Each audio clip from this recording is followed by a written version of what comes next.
Assalamualaikum warahmatullahi wabarakatuh. Perkenalkan, nama saya Nisa Ayu Ningtyas, NIM 856546064, Prodi PGSD, UPBJJ UT Pekanbaru. Kali ini saya akan mempresentasikan proyek video Filsafat Ilmu tugas 3 tentang pilar-pilar pendidikan dan revolusinya di era digital, serta pembahasan isu-isu kontemporer dalam pendidikan nasional dengan mengaitkannya pada pilar-pilar pendidikan menurut Ki Hajar Dewantara. Langsung saja, mari kita bahas satu persatu. Pertama, pilar-pilar pendidikan dan relevansinya di era digital. Presentasi kali ini membahas bagaimana pilar pendidikan klasik yang dirumuskan dalam nilai luhur kebudayaan kita tetap relevan, menantang, dan menjadi solusi di tengah transformasi digital. Di sini saya akan mengajak pendidik, mahasiswa pendidikan, pengambil kebijakan, dan publik untuk melihat kembali fondasi melalui lensa teknologi, kebijakan, dan praktik kelas. Kedua, makna pilar dalam pendidikan dasar, penopang, dan pedoman. Dalam filsafat pendidikan, pilar dipahami sebagai prinsip fundamental yang menjadi landasan berpikir sekaligus landasan bertindak dalam praktik mendidik. Artinya, ia tidak hanya fokus pada buku, tapi seharusnya terasa nyata dalam cara guru mengajar, cara sekolah dikelola, dan cara peserta didik berkembang sebagai manusia. Pilar pendidikan adalah prinsip fundamental yang pertama, menyediakan arah moral dan tujuan sistematik. Kedua, menjadi penopang kebijakan, kurikulum, dan praktik pembelajaran. Ketiga, menjamin kesinambungan nilai antara generasi, meski metode berubah. Contohnya, etika pengajaran, nilai yang mengarahkan perilaku guru dan intuisi. 2. Pengetahuan dan literasi, kompetensi substantif dan kecakapan literasi abad ke-21. 3. Komunitas dan keterlibatan, keterhubungan sekolah, keluarga, dan masyarakat sebagai ekosistem pendidikan. Ketiga, prinsip dasar menurut Ki Hajar Dewantara. Pertama, ing ngarsa sun tulodo, di depan memberi teladan. Ketika berada di depan, seorang guru memberi teladan seperti perilaku, integritas, dan komitmen profesional. Dalam praktik seperti etika kerja, keterampilan sosial, dan konsisten antara kata dan tindakan.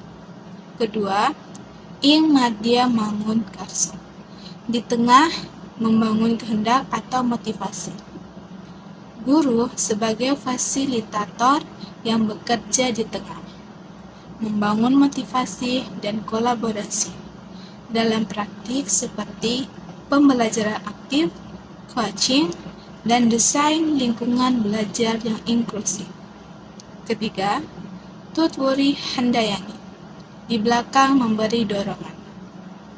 Ketika memberi ruang, guru mendukung kemerdekaan belajar, peserta didik menguatkan inisiatif, kreativitas, dan pembelajaran seumur hidup.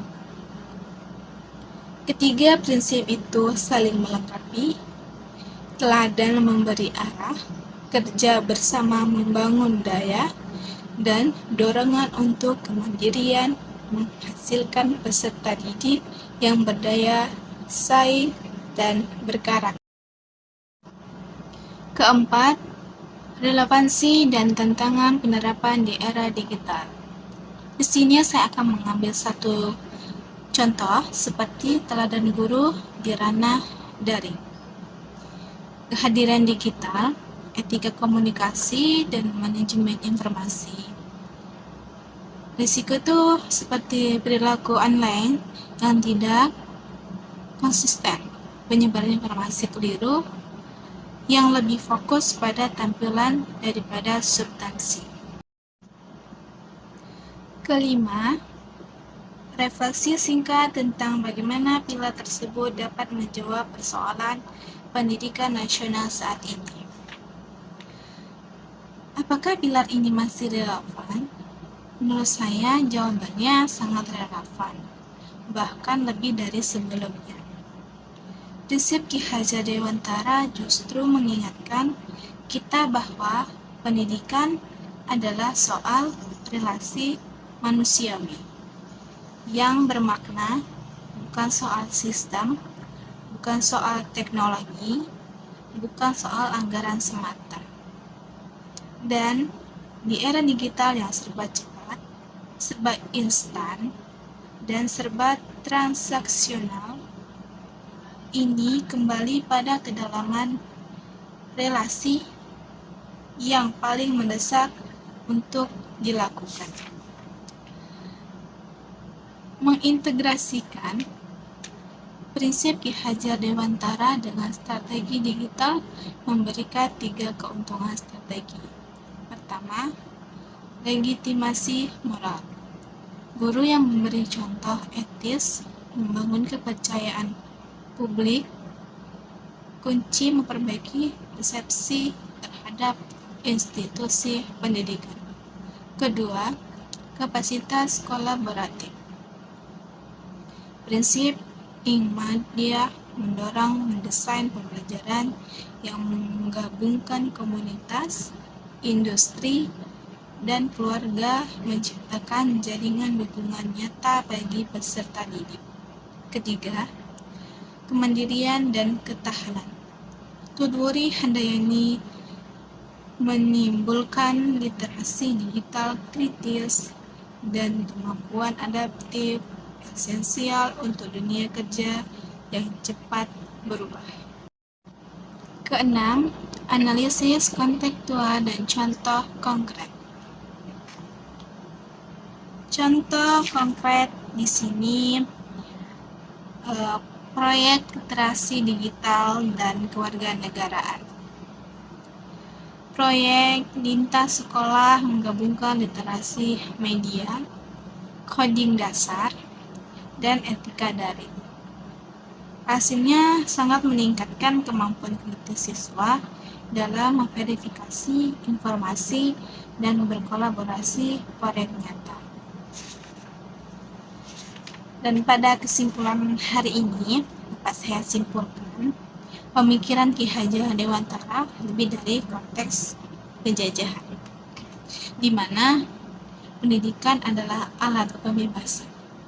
Hari ini harus membebaskan manusia dari kebodohan, dari ketergantungan buta pada teknologi, dari kehilangan jati diri, dan untuk itu, pilar yang ia wariskan masih sangat layak untuk dipegang teguhkan.